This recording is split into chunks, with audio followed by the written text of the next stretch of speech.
Hey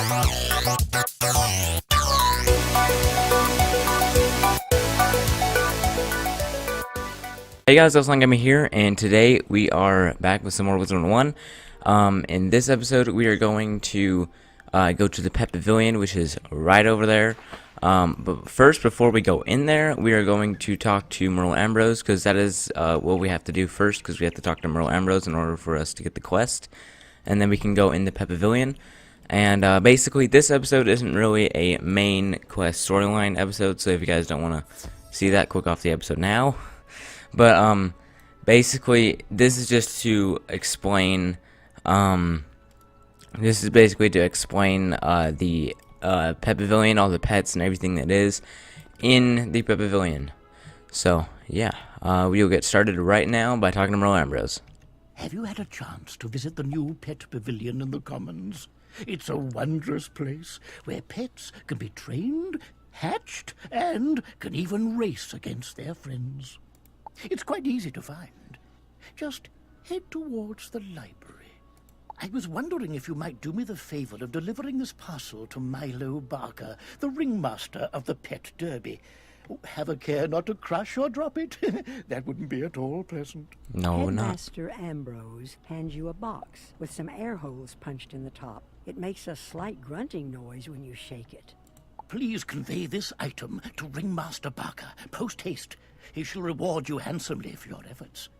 All right. As you can tell, it does show a decline button next to it, meaning it is a side quest. If it doesn't show a decline, it is a main quest. But you can still remove a main quest by just clicking the home button or the commons buttons. But once you have the quest, you can't remove it until you finish it. So be wise for the quest you pick. It is right there, and this is where the Pet Pavillion is. This is what it looks like. Basically, you go here and you train your pet, and yeah, and then Milo Barker and the rest of the people around here will explain how everything works in here. Why, hello there, my fine young friend.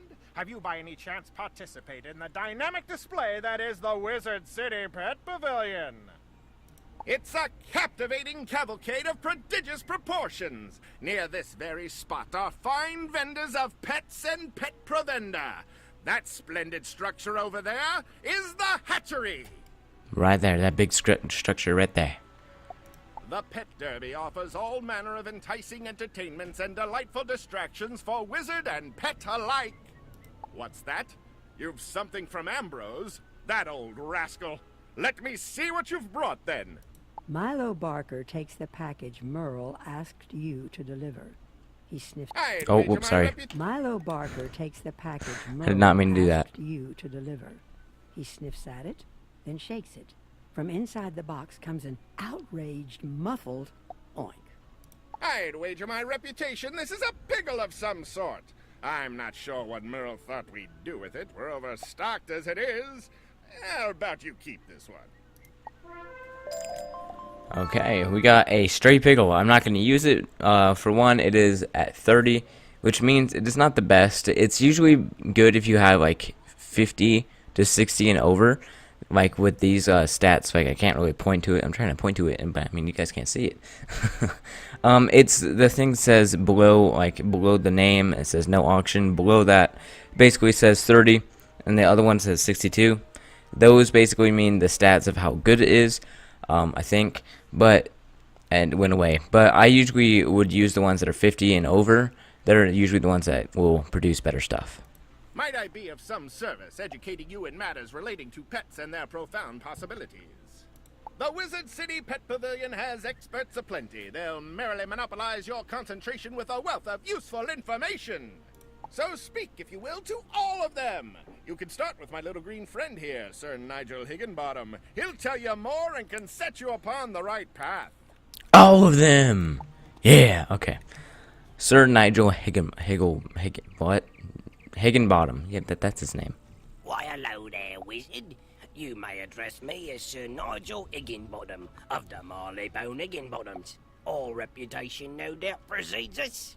I say, with no humility whatsoever, that pets are capable of an amazing variety of tasks. This very pavilion is the ideal place to learn about them. In the hatchery, Dr. Perot is an expert in pet hatching.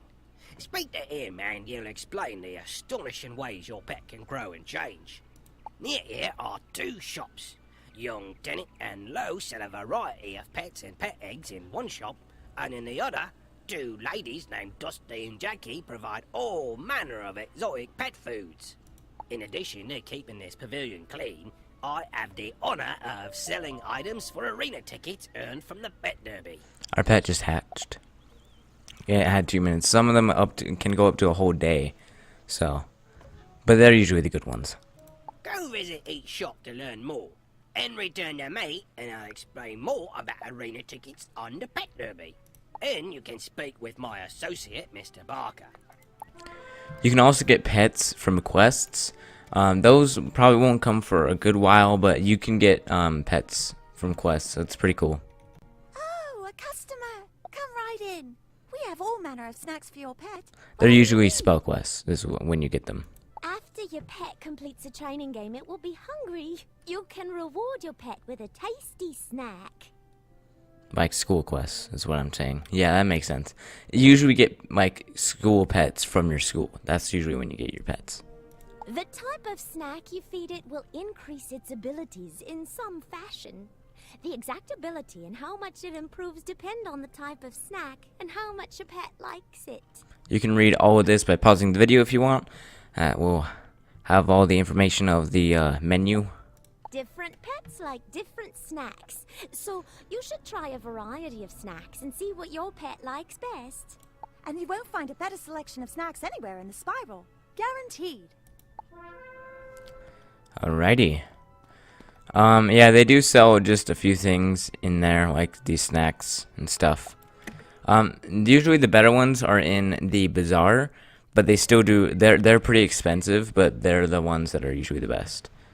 So, and I recommend getting the Laffy Taffy if it's like a pet like mine, or yeah, the Laffy Taffy usually works best. You'll see it when you go into the bazaar and buy your pet snacks. It's like a blue Laffy Taffy type of thingy. Welcome to our shop. This is the finest assemblage of exotic pet eggs you'll find. We have an inventory that ranges all across the spiral. Indeed. You'll not find a better selection of pet eggs anywhere in Wizard City. The spiral, that is. Anywhere in the spiral. Really? I had no idea. They like to be smart alecks against each other. No. That was a motorcycle in the background. How dare you get in my video? You do not belong in this video. I don't know. Dr. Peru is the hatchery where you can basically get all your pets hatched and stuff. What are you waiting for? Take a seat in the hatching machine and we'll get started. Where's the other pet? Oh, my mistake. You're not a pet. Serves me right for not paying attention. That would have been a disaster. This is the hatchery, where pets can hatch new pet eggs. This remarkable process. Simply stand on the sigil near the hatcher and choose 2 adult pets you'd like to use. Then press the hatch button. If 2 wizards want to collaborate, both must stand on the sigil. Each can contribute a single adult pet. When you've both pressed the ready buttons, voila! A new egg! If 2 wizards work together, they'll hatch 2 eggs. The egg will take after one of the original pets. Which pet and which trait? Who can say? Once the egg is hatched, your new pet is just a baby and needs to be trained and fed. You can train your pet with the mini-games offered in the Pet Pavillion. As you train your pet, it grows older and will develop new talents and powers. Pet talents help you in magical duels, while derby powers are used in the Pet Derby. Some rare pets are extremely powerful, with astonishing abilities. I really must get back to my work, so unless you're ready to hatch a pet... Alright, so now that we talked to him, we're now going to go on to back to Nigel. Basically, that was just the how you hatch your pet and stuff. Yeah, so let's just go back now. If you guys were wondering if there's a smith in this area that we have for that quest, there is no smith in the Pet Pavillion, so you guys don't need to worry about that type of thing. So yeah. I trust that your tour of the grounds and its services was as entertaining as it was educational. As I mentioned previously, it is my honour to offer a wide variety of fine and unique items in trade for arena tickets. You'll earn arena tickets if your pet does well in the pet derby, or you'll receive gold as a consolation prize. You can use arena tickets to buy things here, or from my friend Diego over on Unicorn Way. Mr. Barker will no doubt wish to regale you with information about the wonderful world of the pet derby, so I won't detain you any further. Alright. So now we're going to learn about the pet derby. Well there, my prodigious prestidigitator. What did you think That of was our a Pet name? Pavilion? I trust that my admirable associates bent your ear enough. Now that you've seen what wonders the Pet Pavilion offers, I encourage you to take advantage of the ample assortment of delightful diversions to train your pets. Your energy governs how often you may train your pet. It returns over time, but if you need more energy and cannot abide, you may purchase an energy elixir from the Crown Shop. Again, you guys can pause it to read all this information if you want to. If you don't train your pet, it won't grow up. So it's very important to pay attention to your pet and train it as much as you can. So now we got the Wizzy 500. If you've an interest in participating in the pet derby, I am just the fella you need to speak to. Just a moment, though. Before I set your precious pet upon the perplexing paths of our pet derby, I must ask that you avail yourself of the information provided in the 2 rule books nearby. One of the books is generous with guidance about practice matches, while the other volume summarizes those that are ranked. Go and peruse them at your leisure, and stroll on back to me when you're sufficiently schooled. Alrighty then. In the pet derby, you can race your pet in practice matches for fun, with nothing to gain or to lose. The practice pet derby is a good way to learn the course and obstacles for each different track, and see which track your pet is best suited for. That would be the practice one. Now for the ranked.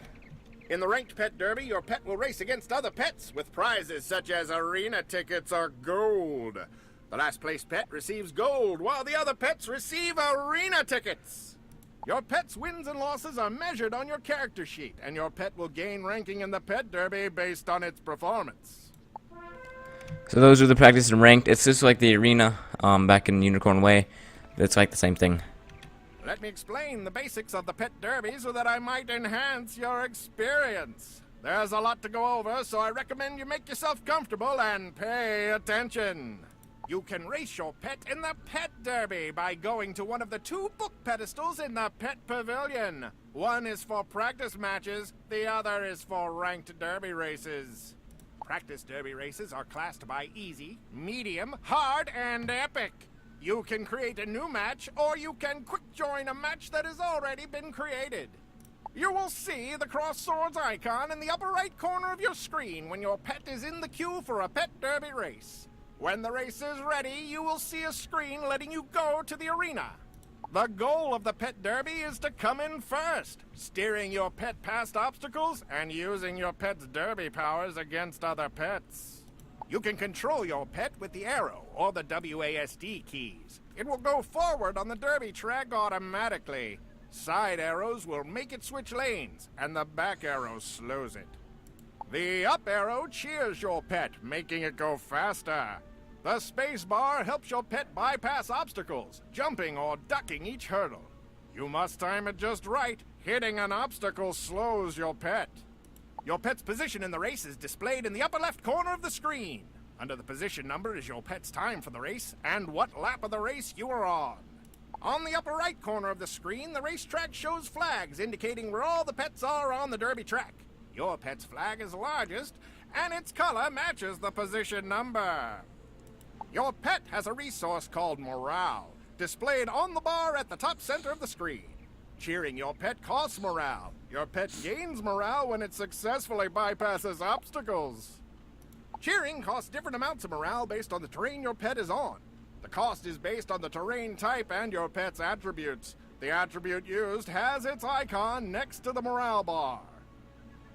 Your pet's derby powers are the round icons in the top center of the screen, just below the morale bar. You can click these with your mouse, or you can use the 1, 2, 3, 4, and 5 keys to activate them.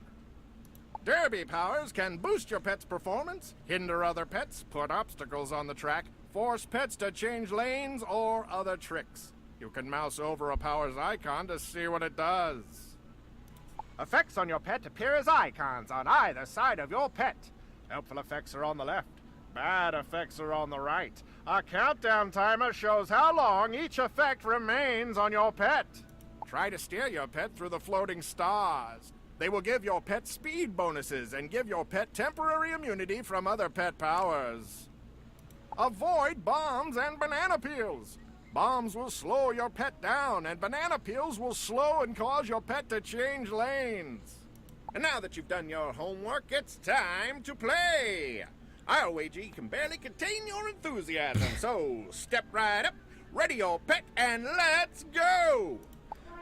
That was basically everything about the Pet Pavilion, except there are a few more things, which I will explain. The pet training mini games. Oh, that's another snack vendor. These are arena pet snack vendors. So yeah, you gotta use arena tickets. Cost arena tickets. I wouldn't use it for that though. I've never played this one before. So this is another. These are all the mini games I'll be showing you right before we end off this episode. Basically, to train your pet to make it more better. That is a sentence. Like for example, if I go into character and I go bring myself to the pet stats, as you can tell, it's my stats have gone up there pretty high from training it. It's not the highest. The highest is Mega, which it takes a long time to get there. I've only gone to an adult. It's almost a ancient, so it's getting there. But I've never played this mini game, and this is one of the mini games, newer mini games, I guess. I played this one a lot. It's a maze game. Basically, you get to pick a certain type of food, and once you go in there, you basically get the stats up, and you have to run around in a maze to get your pet snacks. And there's also ghosts that try and freeze you, and then you're frozen for about 5 seconds or less. The cannon game, you basically shoot from a cannon, your pet does, and you have to land in a target, and it's like a target game. So the closer you get to the center, the more points you get. This one, I guess they didn't create another new one over here. Oh well, that's fine then. This one is basically, I play this one a lot too. Scalper drop, they drop down a food of your choice that you pick, and then it will drop down a bunch of food, and you have to try and collect it. And the more you get, the higher stats will be. And then this one is a dance game. Basically, your pet has to move at the dance rhythm, and it gets more points the more you get right. And then this one is extremely hard, but it's very addicting. It's like hardcore parkour, except what you do is, like, this is one of the obstacles that's moving around right now, except you have to go a bunch of all the obstacles and make it to the end in a certain amount of time, and it's quite difficult.